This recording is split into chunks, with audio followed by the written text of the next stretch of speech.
Ujú.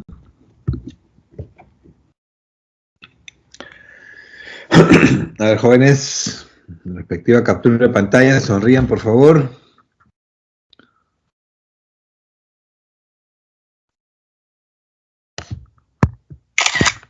Listo, perfecto. Entonces, continuamos. En esta sesión, semana número 11, vamos a iniciar con un tema bastante interesante, un tema bastante importante dentro de el proceso económico. Dentro del proceso económico hemos visto la importancia de diferentes etapas del proceso económico. Producción, circulación, distribución y hoy nos toca ver la última etapa que es el consumo. Hemos visto en extenso durante diferentes sesiones la importancia de la producción. La producción dentro de la economía es indispensable porque se encarga de producir los bienes y servicios que todos nosotros necesitamos para subsistir. En ese sentido, producir un bien o un servicio necesario no simplemente se da por la genial idea que tengo de que este producto es necesario, sino tengo que combinar los factores de producción. Los distintos factores de producción se combinan y dan como resultado final el producto terminado. Entonces, después viene la etapa de circulación, trasladar ese producto de las industrias, de las fábricas, hacia el consumidor final a través del mercado. El mercado, en el mercado se hace una interacción de compra-venta entre consumidor y vendedor y el producto llega a las familias. Entonces, el proceso de circulación es importantísimo y tiene diferentes etapas también, que ya las hemos analizado. Después viene la etapa de distribución, asignarle a cada factor de la producción parte de la riqueza que ha ayudado a producir. Es importantísimo esto porque esto genera ingresos para las personas, los hogares, los factores de producción, las familias, con los cuales pueden iniciar un proceso de consumo. Y de ahí viene justamente el consumo. Última parte o etapa del proceso de producción. Producción, consumo. Yo produzco bienes y servicios ¿con qué finalidad? Con la finalidad de que sean consumidos por las personas. Las personas consumen todos los bienes y servicios que necesitan y el circuito económico empieza a caminar. Producción, consumo, producción, consumo, producción, consumo. Mientras ese circuito se mantenga y empiece a caminar, la economía está funcionando.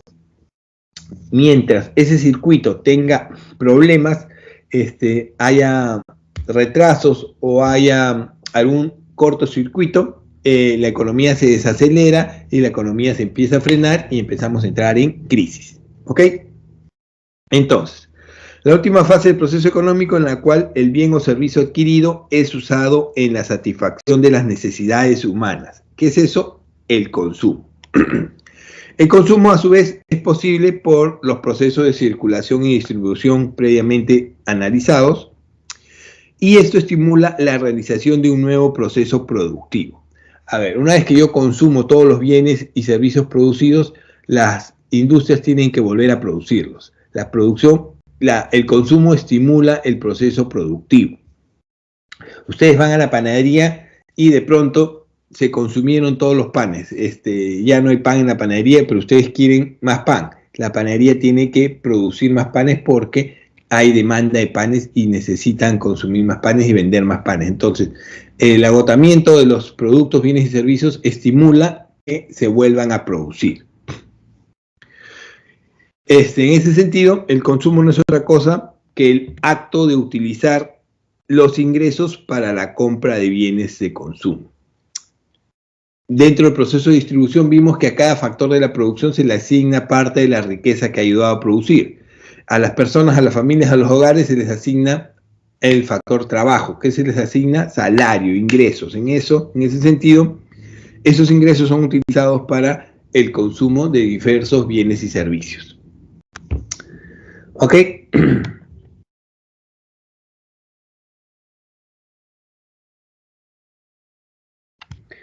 Fase del proceso económico en donde se satisfacen las necesidades mediante el aprovechamiento de los bienes y servicios y esto permite un nuevo proceso productivo.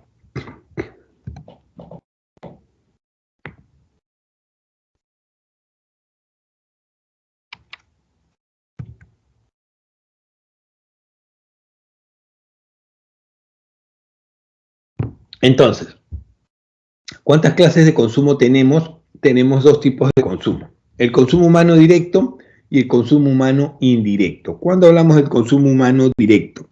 Estamos hablando del consumo humano directo cuando se consumen diferentes bienes, materias primas, bienes finales, pero se consumen para el uso final, para ser directamente utilizados.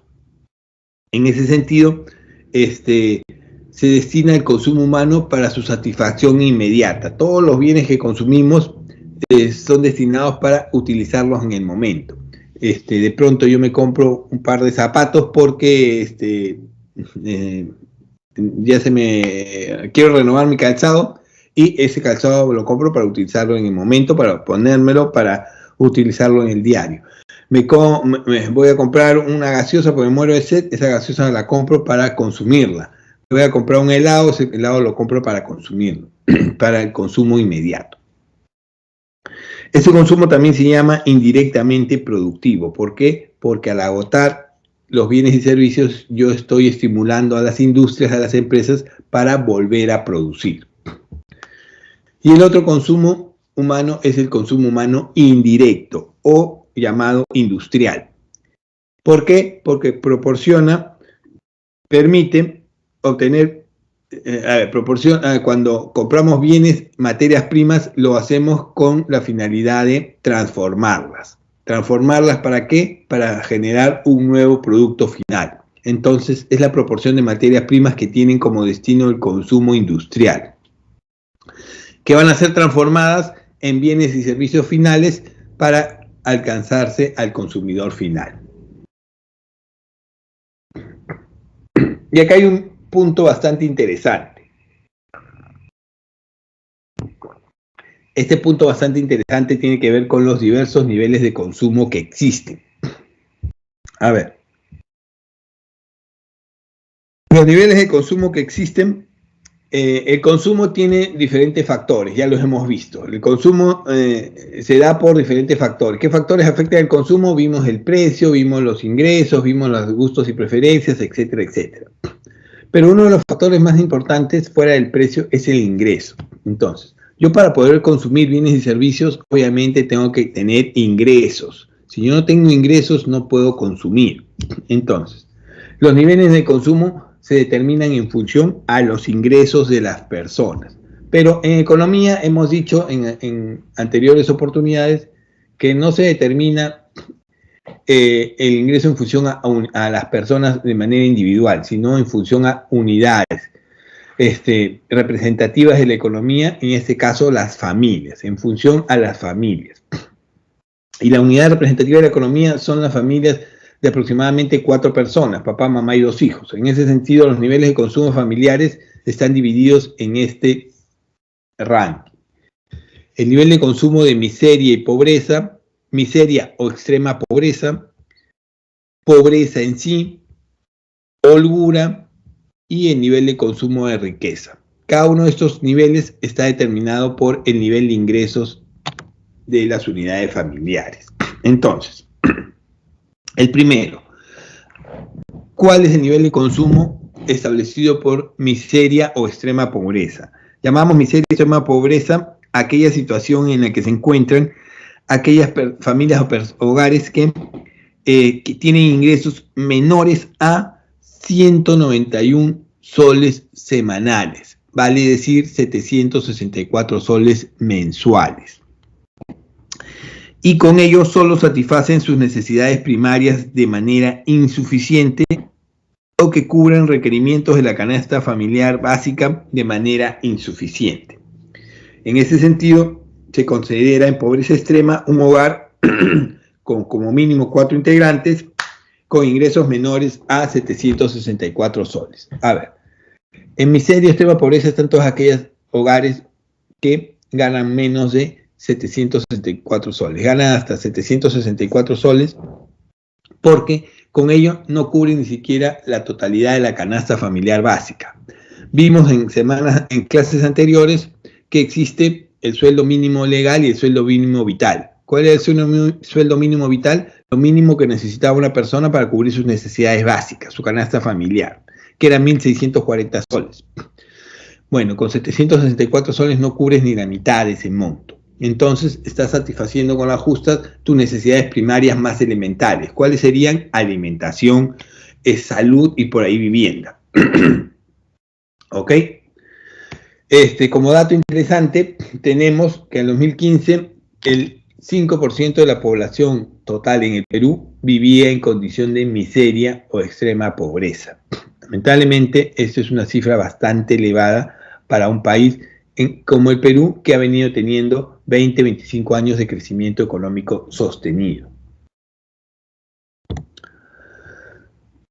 El otro nivel de consumo es el de pobreza. Cuando hablamos de nivel de consumo de pobreza, estamos hablando de aquellas unidades representativas de la economía o familia, hogares, que tienen ingresos establecidos por 360 soles semanales. ¿Qué quiere decir esto? 1.440 soles mensuales. Con esto no se cubre el valor de la canasta básica de alimentos y no alimentos. Es una situación en la que se encuentran muchas familias con ingresos menores a 360 soles o 1.440 soles mensuales. 360 soles semanales o 1.440 soles mensuales. Con lo cual, con las justas cubren la mayoría de la canasta familiar básica, las necesidades primarias, y todavía les está quedando un saldo por cubrir. Pero en esta situación pueden cubrir la mayoría de la canasta familiar básica. Desde este punto de vista, se considera en pobreza aquel hogar de 4 miembros con ingresos menores a 1.440 soles. Otro dato interesante es que al 2015 teníamos el 21% de la población total en el Perú en situación de pobreza. 21%. Si sumamos el porcentaje anterior de miseria extrema del 5% al de 21% de pobreza, tenemos una totalidad del 26% de peruanos en situación de miseria o pobreza. 25%, ¿les parece un porcentaje bajo? ¿Les parece un porcentaje mínimo? ¿Qué tal? ¿Qué les parece ese porcentaje? ¿Un porcentaje razonable o mínimo? Estamos hablando de 25% de los peruanos en condición de miseria o pobreza. ¿Qué creen ustedes? ¿Les parece un porcentaje alto o bajo? Para hacerle mejor referencia, estamos hablando de que 1 de cada 4 peruanos vive en situación de miseria o extrema pobreza. 1 de cada 4 peruanos. Es un porcentaje bastante alto. Y más aún si tomamos en consideración que en los últimos 25 años hemos venido teniendo un crecimiento sostenido. Entonces, no se ve reflejado el crecimiento sostenido de la economía, el gran milagro económico peruano, con la realidad en el país. Hay una contradicción importante y real ahí, que lamentablemente no se ha solucionado todavía.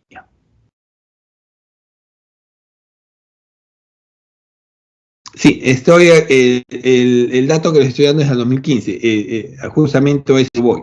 Y esa va mi pregunta.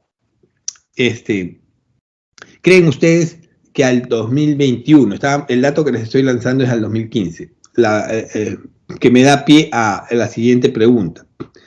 ¿Creen ustedes que esta situación ha mejorado o ha empeorado al 2021? ¿Qué analizan ustedes? ¿Podría haber mejorado, se ha eliminado, se ha reducido? ¿Hay menor porcentaje? ¿El Perú realmente ha tenido un cambio radical y se ha reducido? No, esto ha empeorado. ¿Por qué razones? Obviamente por el tema de pandemia, fue un imprevisto que nadie tenía contemplado. En el último año y 7 meses la situación ha ido empeorando, la situación de pandemia, pero también la gran migración extranjera en el Perú ha contribuido a eso. Lamentablemente, esta situación no ha mejorado, y esto no es un tema del gobierno actual, no es un tema de la situación política actual, sino es un tema de los últimos 25, 30 años en el Perú. En los últimos 25, 30 años en el Perú hemos tenido un crecimiento sostenido, hemos tenido crecimiento económico, pero no se ha visto reflejado en la población. ¿Dónde se ha visto reflejado? Ese es el problema. ¿Quién se ha llevado la mayor porcentaje de riqueza no han sido todos los peruanos, no ha sido la población en general. ¿Ok?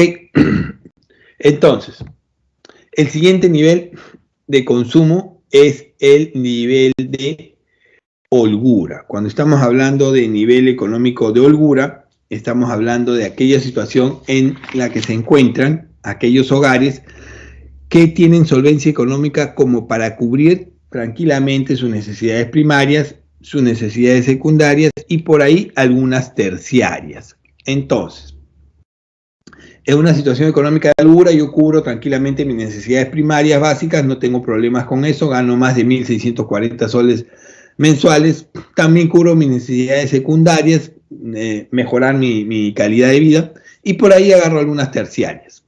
Y esto me da pie a tener una capacidad de ahorro, me da pie a poder ahorrar. Esto me lleva a un siguiente análisis que tienen que manejar. En el Perú, lamentablemente, de un tiempo a esta parte, la cultura y la capacidad de ahorro no está muy difundida. Hay muchas familias, hay muchas personas que sí tienen esa cultura y esa capacidad de ahorro, pero en su mayoría no. Y lamentablemente es un problema importante. No hay educación de ahorro, no hay cultura de ahorro en el Perú. No hay cursos de presupuesto familiar y manejo familiar, ni siquiera en educación básica.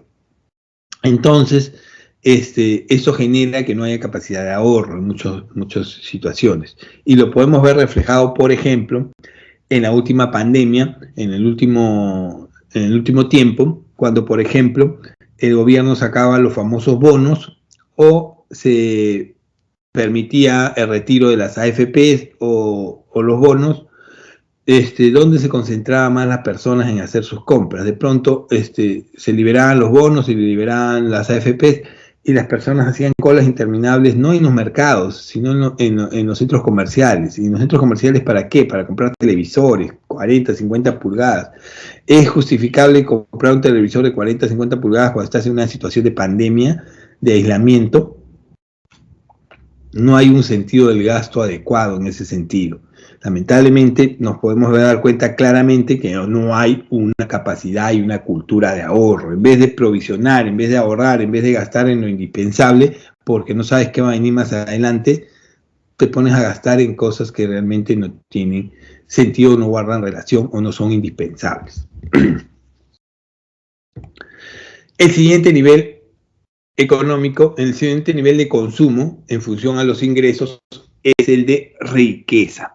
Esta situación de riqueza indica una situación de máxima capacidad socioeconómica de consumo. En este nivel se encuentra una minoría cuya capacidad de consumo le permite satisfacer con suficiencia todas las necesidades humanas. De esta manera, yo puedo satisfacer las necesidades primarias, secundarias y terciarias con suficiencia, no tengo problemas. Y aparte de tener capacidad de ahorro, aquí yo tengo capacidad de inversión, ¿ok? Este nivel de consumo es el más pequeño, es el menor, es el de menor porcentaje. Y acá hay un dato importante que les lanzo para que vayan preparándose a futuro y despertando a lo que les espera en unos 5 años, el ingreso a la vida real, a la vida laboral. Que tiene que ver con justamente la cultura de ahorro y la cultura de inversión. A ver, jóvenes, y esto es importante que lo conozcan. Ustedes se están preparando, se están capacitando para ingresar a la universidad. ¿Con qué fin, con qué objetivo? Porque quieren ser los mejores profesionales en las diferentes carreras que van a elegir. La que fuera. Ingeniería, educación, contabilidad, administración, derecho, medicina, lo que fuera. ¿Ok? Entonces, desde ya les digo y quiero que les quede claro. Cuando ustedes egresen de la universidad, cuando ustedes salgan de la universidad como los excelentes profesionales que van a salir, en el quinto, en el tercio superior, en el tercio que fuera, cuando ingresen a la vida laboral, esa preparación los va a llevar como máximo a este nivel socioeconómico. Más de este nivel socioeconómico no van a pasar, más de este nivel de consumo no van a pasar, van a llegar al nivel de consumo de holgura. ¿Ok? La preparación, la educación no los va a llevar a la riqueza, los estudios universitarios no los va a llevar a la riqueza. En el 90% de las personas que han llegado a este nivel económico o de consumo de riqueza, ¿por qué han llegado ahí? Porque han desarrollado su capacidad de inversión. Así se los digo desde ahorita. Lo que los lleva a la riqueza es la capacidad de inversión. Entonces, para llegar a la capacidad de inversión, obviamente yo tengo que tener dinero para invertir. Entonces, tengo que desarrollar primero mi capacidad de ahorro. Y tengo que tener la capacidad de ahorro. ¿Qué significa? Tengo que gastar menos de mis ingresos, tengo que tener un presupuesto superavitario para que con ese excedente lo ahorre, lo junte con fin previsional, con fines de salud, yo no sé qué va a venir más adelante, o con fines de invertir. Entonces, ¿cómo desarrollo mi capacidad de inversión? ¿Cómo desarrollo mi mentalidad de inversión? Desde ahorita tienen que empezar a ver, a analizar. Cuando ustedes salgan a la calle, cuando ustedes transiten por diferentes lugares, no lo hagan con la cabeza metida en el celular, distraídos sin observar nada. Les he dicho miles de veces que tienen que estar observando, tienen que estar mirando, tienen que estar viendo cuáles son las oportunidades de negocio que existen en el entorno, qué puedo mejorar, cómo lo puedo mejorar, qué es lo que falta en mi distrito, en esta zona, qué funcionaría o qué no funcionaría, etcétera, etcétera. Si ustedes desde ya empiezan a cultivar y desarrollar su capacidad de inversión, en algún momento van a tener los fondos para invertir y pueden hacer uso de esa inversión. Es más, desde ahora pueden empezar a invertir en pequeños negocios de compra-venta. No necesitan ni siquiera tener un local, no necesitan ni siquiera tener una gran inversión. En Internet se vende y se compra gran cantidad de objetos. Y es una oportunidad de invertir. Cosas que ya no usen, cosas que deseen negociar, las pueden negociar inclusive en Internet y van practicando su capacidad de generación de ingresos e inversión. Formas de invertir hay infinidad, desde los negocios de compra-venta, desde la bolsa de valores, desde las acciones, desde los bitcoins, desde las criptomonedas, hay infinidad de opciones. No necesariamente tiene que ser alguna de ellas y no necesariamente tienen que haber juntado una gran cantidad de dinero para invertir. Porque todo depende de su capacidad de inversión. ¿Ok? Así que desde ya vayan desarrollándola, vayan observando, vayan mirando, vayan siendo creativos y apunten a llegar siempre a este punto. Seguimos.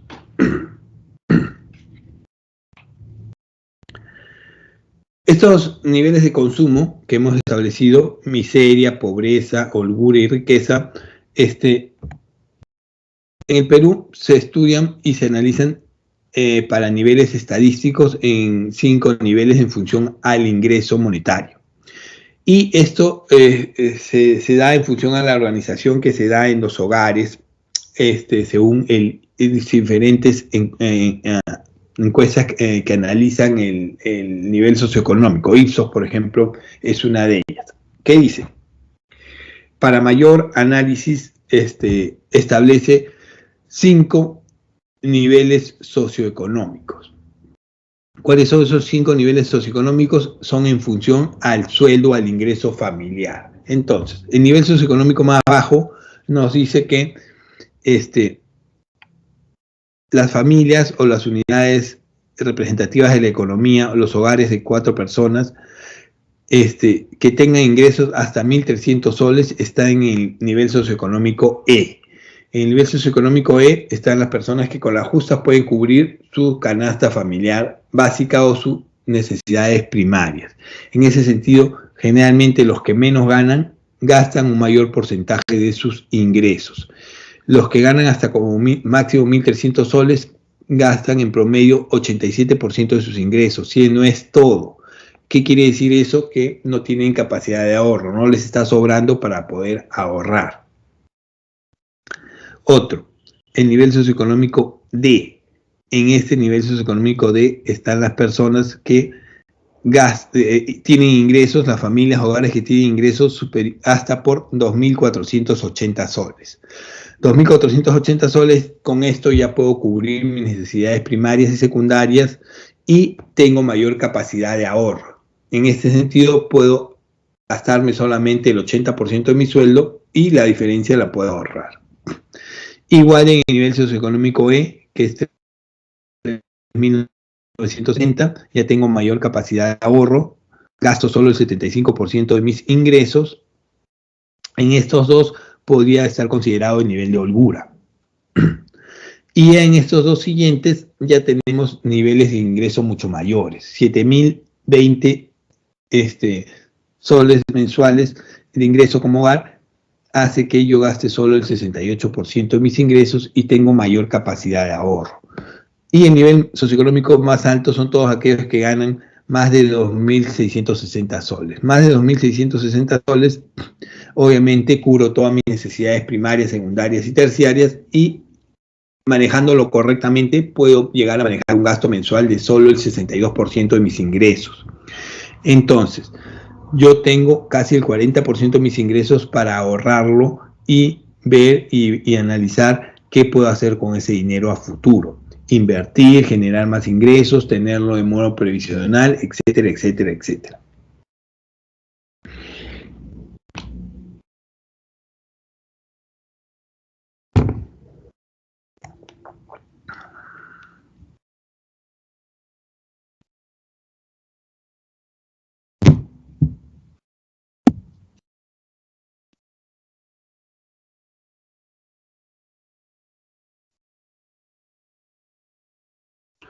Ok. Entonces, yo tengo que determinar entonces, y hemos hablado bastante de esto en las últimas sesiones, pero no lo hemos definido correctamente. ¿Qué es la canasta de consumo?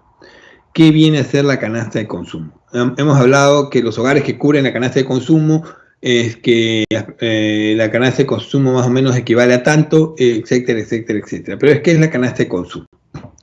Es el conjunto de bienes y servicios adquiridos por un consumidor representativo de la economía. Todos los bienes y servicios adquiridos por un consumidor representativo de la economía forman parte de la canasta de consumo. ¿Quién es un consumidor representativo de la economía? Ya les he dicho que en economía no se habla individualmente, sino se habla de hogares. Hogares con como mínimo 4 integrantes. Papá, mamá y 2 hijos. Esta canasta de consumo de bienes y servicios sirve de base para la elaboración del índice de precios al consumidor en Lima Metropolitana. ¿Qué contiene o de qué está conformada la canasta de consumo? Está conformada por una selección de productos escogidos por el INEI, Instituto Nacional de Estadística e Informática, como los productos más representativos o más consumidos por los hogares en el país. Según el INEI, obviamente todos los hogares no son iguales, todos los hogares no son los mismos, no tienen los mismos niveles de consumo, no gastan lo mismo. Tu hogar tienen diferencias en los ingresos y por ende compran más o compran menos, o compran algunas cosas y otros no, etcétera, etcétera. Pero en general, de manera general, todos los hogares compran las mismas cosas en mayor o menor medida. ¿Ok? Y esos bienes y servicios que consumen todos los hogares en el Perú forman parte de la canasta de consumo. Yo les pregunto ahora, ¿cuáles son los bienes y servicios que normalmente se consumen en los hogares mensualmente, que formarían parte de la canasta de consumo? A ver, jóvenes, los quiero leer o escuchar. Les he pedido que observen, que analicen y que estén atentos a lo que ocurre en su entorno. Entonces, dígame cuáles son los bienes y servicios que normalmente se consumen en los hogares, en su hogar, por ejemplo, durante el mes.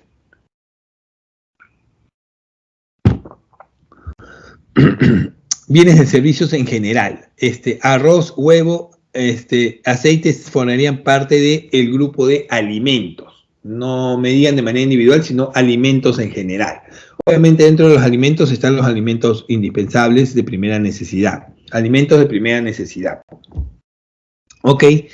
Servicios, luz, agua, es gastos mensuales que sí o sí se tienen que hacer. Yo le agregaría ahí internet. El gas es un gasto mensual importantísimo. Puedo tener los alimentos, puedo tener los alimentos de primera necesidad, la luz, el agua, el internet, pero si no tengo gas no puedo cocinar.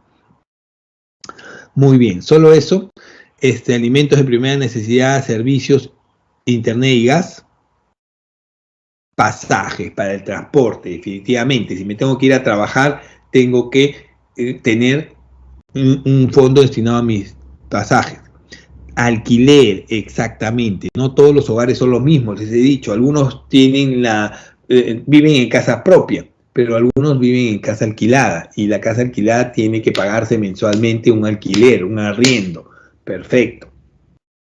Aquí vemos, por ejemplo, que hay diferencia entre los hogares. Vestimenta, educación, salud, por supuesto. Estamos en una situación de pandemia, crisis. El gasto de educación en salud se ha elevado. Tal vez el gasto en educación bajó por el tema virtual, pero el gasto de salud se ha incrementado.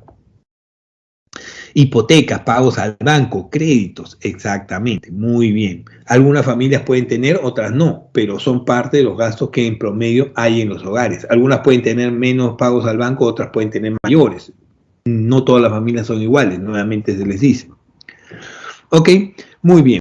Esos son parte de los bienes y servicios que forman parte de la canasta familiar.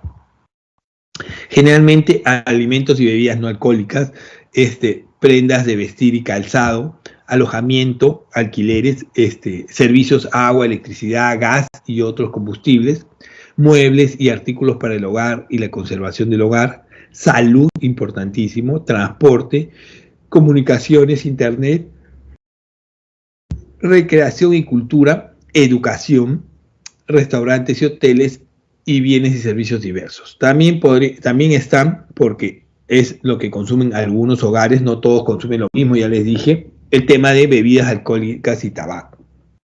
Algunos hogares consumen una mínima parte, casi nada, otros en mayor medida, etcétera, etcétera. ¿Existe? Sí, existe. En el Perú hay una gran cultura etílica, por decirlo de una manera. Se pueden dar cuenta que alimentos y bebidas alcohólicas, a pesar de la pandemia, se ha mantenido su consumo, así que existe. Decir que no existe el consumo de estos productos sería negarlo. Que no sea indispensable, que no sea necesario, lamentablemente no lo es, pero existe. Así que también forma parte de la canasta de consumo, porque muchas personas, muchos hogares, muchas familias destinan parte de sus ingresos en consumir estos bienes. Así que se tienen que mencionar definitivamente, tienen que estar. No podemos decir, ¿sabes qué? Este producto no es malo, es indispensable, no debería. No, no es que no debería. Se consume, sí, entonces tiene que estar. Que sea bueno o malo su consumo ya es otra cosa. Aquí no estamos analizando eso. ¿Ok? Entonces, esos son los rubros que forman parte de la canasta de consumo. ¿Qué se consume en los hogares en promedio? Obviamente en mayor o menor medida cada hogar es diferente, o unos consumen más esto, otros consumen menos esto, otros tienen el tema de alquiler, otros no, etcétera, etcétera. Entonces, ahora ya sé cuáles son los bienes y servicios que consume el hogar promedio en el Perú. Sé qué es lo que consume el hogar promedio en el Perú. Esta es mi canasta de consumo. Entonces, ahora tengo que ir al nivel agregado de precios. A ver, el nivel de agregado de precios y el índice de precios al consumidor. Cuando hablamos de nivel agregado de precios, estamos hablando de una medida ponderada de precios de una canasta de consumo formada por un conjunto de bienes y servicios. A ver, y esto me lleva a establecer el índice de precios al consumidor. Es una medida de los precios de los bienes y servicios de una canasta de consumo comprados por un consumidor típico de la economía. ¿Cuál es el consumidor típico de la economía? Ya lo hemos dicho, los hogares. El hogar promedio, 4 integrantes, papá, mamá y 2 hijos. Esto se calcula en base a un conjunto de productos determinados por la autoridad estadística del país, en este caso, el INE. ¿Qué es esto? No es otra cosa que darle valor, que darle un precio a la canasta de consumo. Yo ya sé que esta canasta de consumo contiene tales bienes y servicios, ya lo sé. Esto es lo que necesitan los peruanos mensualmente para vivir como mínimo. Ahora tengo que darle un valor, tengo que darle un precio. Lo determino en función a esto, al índice de precios al consumidor. ¿Ok?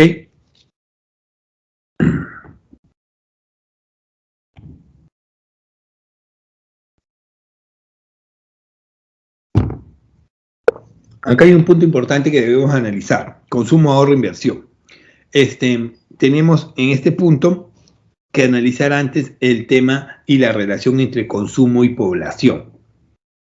La relación entre consumo y población es importante porque nos lleva a analizar la famosa ley de Malthus, que ha venido anteriormente en algunas preguntas del examen. Malthus es un economista inglés, Thomas Malthus, que en su obra Ensayo sobre la población sostuvo, ya hace más de 2 siglos atrás, Thomas Malthus ya había visualizado lo que iba a ocurrir con la economía en el mundo a futuro, y estableció lo siguiente.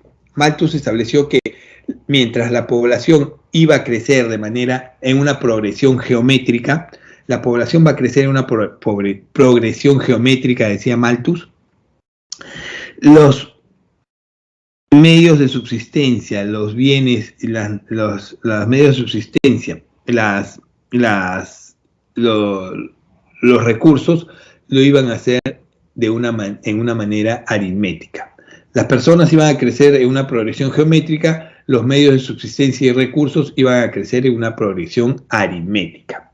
¿Qué quiere decir eso? ¿Qué es una progresión geométrica? ¿Qué me indica una progresión geométrica? ¿Cómo es el crecimiento en una progresión geométrica?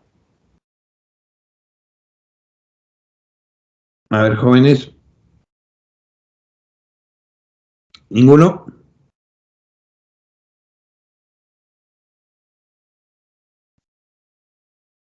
Se multiplica. Una progresión geométrica estamos hablando de multiplicación y división. Y una progresión aritmética estamos hablando de sumas restas. Entonces, ¿qué dice Malthus? La población se va a multiplicar, va a crecer, se va a multiplicar.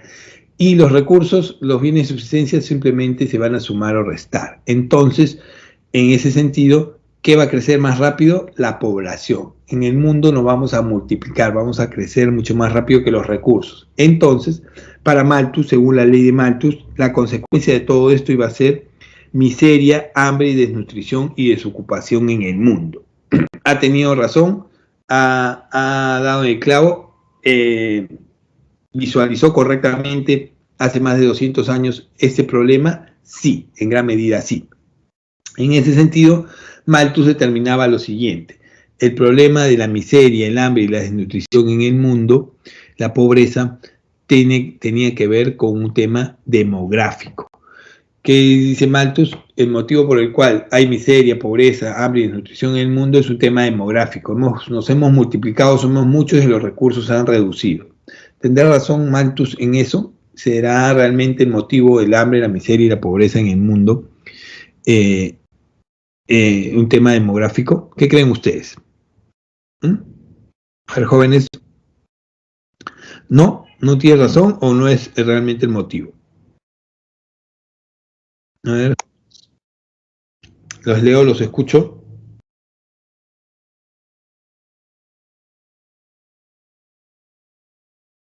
A ver, ok. En realidad no es que no tenga razón, porque su afirmación y lo que ha establecido sí es correcto. Las personas crecen de manera en una progresión geométrica y los recursos en una progresión aritmética. Eso no es falto de la verdad. Y es parte de los motivos, sí. No es el único, ni el principal, no. Entonces, muchos economistas de la época no concordaron y discernieron con Malthus en ese sentido, dándole como contraposición, indicando que la razón del hambre, la miseria y la pobreza en el mundo es básicamente un tema de injusta distribución de la riqueza. ¿Hay un tema de injusta distribución de la riqueza? Sí. ¿Es la razón única y elemental por el cual hay hambre, miseria y pobreza en el mundo? Tampoco. No es el único motivo. Son diferentes factores, entre ellos la injusta distribución de la riqueza, sumado a el tema demográfico. ¿Ok? Es uno de los factores, como mencionas exactamente, Rosalinda. Entonces, yo les voy a dar un ejemplo de esto, por ejemplo, para que lo tengan claro, cómo ambos son importantes. ¿Cuál es la nación en la actualidad más poblada del mundo? ¿Cuál es la nación más poblada del mundo actualmente? A ver, jóvenes. China, exactamente. ¿Y qué abunda en China en la actualidad? obviamente, chinos. En China abundan los chinos. Hay gran cantidad de chinos porque es la nación más poblada del mundo, 1.000 millones de chinos. ¿Okay? Si fuera netamente un tema demográfico, como afirma Malthus, China debería ser la nación más pobre y miserable del mundo, ¿ok? Pero no lo es la nación más poderosa del mundo. En la actualidad es la nueva potencia económica del mundo, ¿ok? Pero igual situación podemos tener en India, por ejemplo, que también es una de las naciones más pobladas del mundo y no es la nación más poderosa del mundo. Es más, tiene uno de los niveles de pobreza más altos del mundo. Entonces, tenemos dos situaciones muy parecidas que lamentablemente nos llevan a dos resultados diferentes. Otro ejemplo, Perú, por ejemplo. Perú no tiene ni el 1% de la población que tiene China. Estamos hablando de 33 millones de habitantes, a diferencia de 1.000 millones, no tiene un porcentaje, no tiene comparación. Pero el Perú tiene mucho más recursos que China, por eso China se lleva nuestros recursos, nos compra, es nuestro principal comprador. Entonces, en ese sentido, Perú tiene menor población y mayor cantidad de recursos. ¿Perú debería ser entonces la potencia mundial que domina el mundo? ¿Lo es?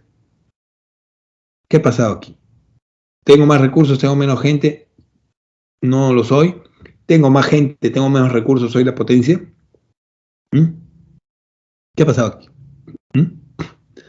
Hay un problema claramente en este caso de injusta distribución de la riqueza. No se está distribuyendo. Acabamos de ver los altos índices de pobreza y miseria y acabamos de ver que hace 25 años tenemos un crecimiento económico sostenido, somos el milagro latinoamericano. ¿Qué ha pasado? ¿Por qué no salimos? ¿Por qué no somos potencia? ¿Por qué no desarrollamos? Un problema de injusta distribución de riqueza. 25 años y lamentablemente no se está distribuyendo correctamente esa riqueza.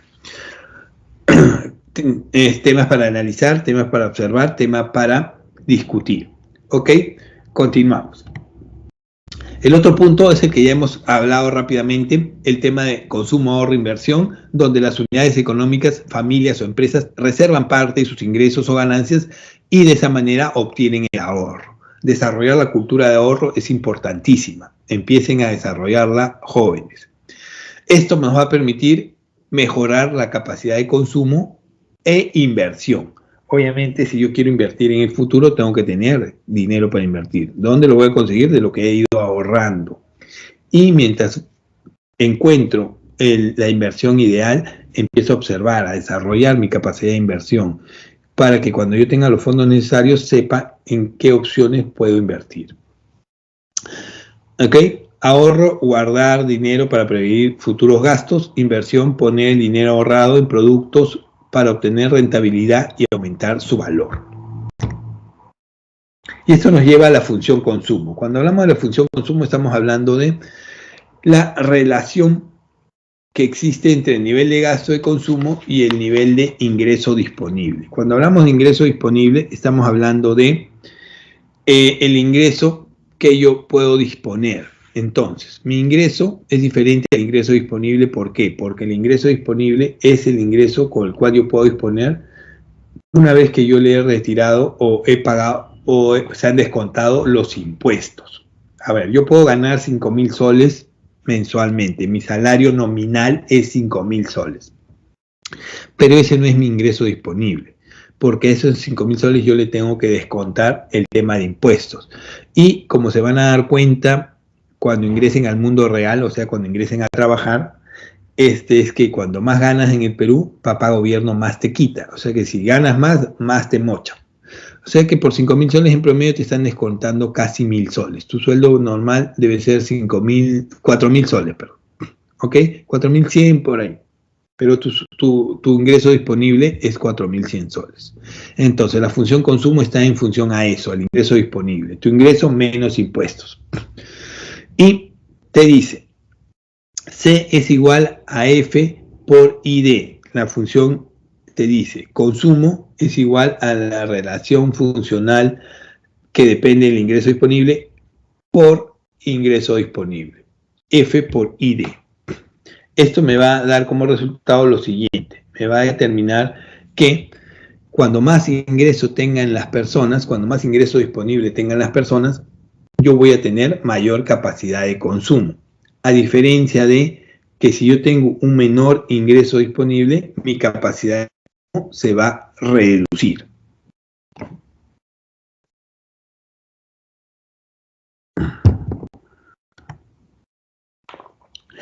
Y esto nos lleva a establecer la siguiente ley importante que tenemos que ver, la ley de Engels. Entonces, esta ley se refiere, ¿se acuerdan que hemos visto en clases anteriores el tema de elasticidad? Y vimos que hay diferentes factores que afectan la demanda, el precio, los ingresos, gustos y preferencias, etcétera, etcétera. Y vimos la elasticidad básicamente enfocada al precio, cómo afecta el precio, el grado de consumo de los bienes y servicios, elasticidad, precio de la demanda, vimos, ¿ok? Ahora vamos a ver elasticidad en función a otro factor, ingreso. Elasticidad, ingreso de la demanda. ¿Cómo afecta el consumo? Los niveles de ingreso. Se refiere a la elasticidad de ingreso de la demanda, es decir, la relación entre el ingreso y los gastos de consumo. Esto fue planteado en el siglo XIX por el estadista prusiano Ernest Engels, el cual determinó 4 leyes y proposiciones muy importantes. A ver, ¿qué nos quiere decir la primera ley o proposición de Engels? Nos quiere decir lo siguiente. A ver, para Engels, las personas que tienen un menor ingreso, las personas que, por ejemplo, están en una situación de miseria y pobreza, que tienen menores ingresos, van a tener un mayor porcentaje de gasto ¿en qué? ¿En qué van a concentrar su gasto? En alimentación. Personas con menores ingresos, miseria y pobreza, por ejemplo, tienen un mayor porcentaje de gasto exclusivamente en alimentación. ¿Por qué? Porque es la necesidad primaria básica, elemental. Si yo no me alimento, me enfermo y me muero y no puedo generar más ingresos. Entonces, las personas que ganan menos gastan más en alimentación. Gastan mayor porcentaje de sus ingresos en alimentación. Segundo, ¿qué dice la segunda ley de Engels? Cuando yo empiezo a incrementar mis niveles de ingreso, cuando ya no estoy en pobreza o miseria, cuando ya paso a holgura, por ejemplo, contrariamente a lo que podrían pensar, no voy a incrementar también mis gastos en alimentación, no. Es más, los voy a reducir. Las personas que tienen mayores ingresos, que están en situación de holgura, reducen su porcentaje de gasto en alimentación. Y aquí hay un punto interesante. No es que las personas con mayores ingresos se alimenten menos o coman menos o estén más light. No. Gastan lo mismo que en la situación anterior. Solo que como tienen más ingresos, su porcentaje se reduce. Como el gasto es igual, tengo más ingresos, el porcentaje es menor, obviamente. La tercera ley de Engels. ¿Qué nos dice la tercera ley de Engels? Nos dice que no importa si yo tengo altos ingresos o bajos ingresos, eso no interesa. Siempre voy a tener la misma proporción de gasto. ¿En qué? En vestido, en alquileres de vivienda, obviamente tengo que vivir, en servicios y en transporte. Sea alto o bajo mis ingresos, yo voy a tener el mismo porcentaje de gastos en alquileres, en vestimenta, en servicios y en transporte. ¿Por qué? Porque sí o sí tengo que gastar en ellos, porque si no, no puedo generar o no puedo vivir. Y por último, la última ley de Engels nos dice lo siguiente. Aquellas personas que tienen un alto nivel de ingresos, aquellas personas que están en la situación de riqueza, por ejemplo, ¿en qué gastan más esas personas? En alimento ya vimos que no es. Entonces, ¿en qué gastan más las personas? ¿Cuál es su mayor porcentaje de gasto? Las personas que tienen el más alto nivel de ingresos. Riqueza. Gastan más en educación, gastan más en salud, gastan más en ahorros e inversión, gastan más en viajes, por ejemplo. Educación porque ya no tienen a sus hijos en el colegio nacional, los sacan del Fe y Alegría, los ponen en colegio particular o a estudiar en el extranjero. Salud, ya no se atienen en el Hospital de la Solidaridad, en el CIS, no, ahora se tienen en clínicas o se tienen afuera. Ahorros, ahorran más y por ende invierten más. Y viaje, ya no viajan acá a Churín, a Canta, ya se van de viaje a Miami, Disney, Universal, etcétera, etcétera. ¿Ok? Para ir terminando,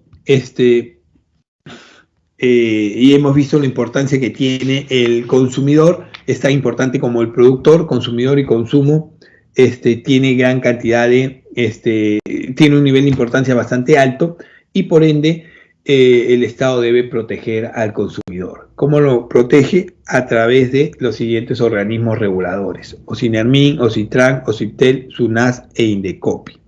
En función a esos organismos reguladores se protege el consumo y al consumidor. OCINERMIN se encarga de todo lo que tiene que ver con electricidad e hidrocarburos. OCITRAN se encarga de todo lo que tiene que ver con la infraestructura de transporte público.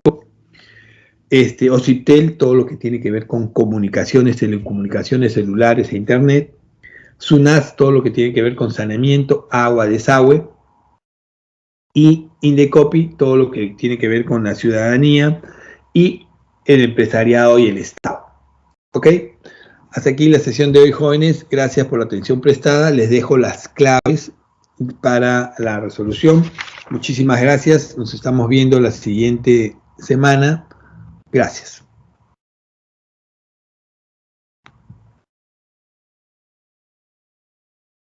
Gracias, jóvenes.